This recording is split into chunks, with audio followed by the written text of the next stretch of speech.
আমার হাজব্যান্ড কাজে গেছিল, সারাদিন কাজ করছে, রাত ৯টা বাজে রুমে আসবার গেছিল, সেখানে অসুস্থ হয়ে পড়ছে।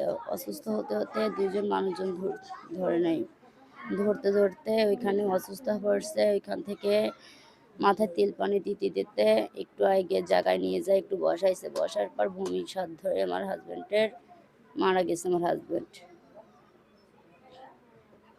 পরিবারের সঙ্গে ওনার সর্বশেষ কথা কবে হয়েছিল?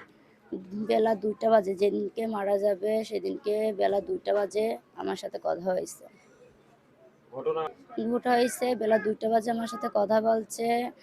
ঈশান নামাজের পর মারা গেছে। ঈশান নামাজ বেলা 8টা থেকে 9টা পর্যন্ত অসুস্থ হয়েছে, রাত 11টার সময় মারা গেছে। পরবর্তীতে জানছি ওইখান থেকে ফোন আসছে, বিদেশ থেকে ফোন আসছে আমার বাবার কাছে, বলছে আপনার জামাই অসুস্থ হয়ে পড়ছে, আপনি যদি দেখতে চান ইউতে লাইনে আসেন। দেখি আমার হাজব্যান্ডের মাথায় পানি ঢালতেছে, ঢালতে ঢালতেই দেখি ক্লান্ত হয়ে পড়ছে। ওইখান থেকে আমার হাজব্যান্ডের জানটা বেড়ে গেছে। আর ওইখান থেকেই খবর আসছে আপনার হাজব্যান্ড মারা গেছে, আর আপনার হাজব্যান্ড বেঁচে নেই। আর্থিক অবস্থা বলতে তার পরিবারে একটা বড় ছেলে নেই, বড় মেয়েও নেই, সব নাবালক। তার আর্থিক অবস্থা তুলে এই যে একটা ছেলে, মেয়েটা এর চাইতে সামান্য একটু বড়, কিন্তু তার যে এই পরিবারটা চলবে কিভাবে সেইটা বলতে পরিবারের হাল ধরার মতো একটা সদস্য নাই। এখন কে কি দেবে সেইটার আশায় এর পরিবার কি বাঁচবে না। তাই এর পরিবার চলার জন্য আপনাদের মতো কেউ যদি 10 জন যদি সহযোগিতা করে, এর ছোট ছোট নাবালক 3টা শিশু বাঁচবে।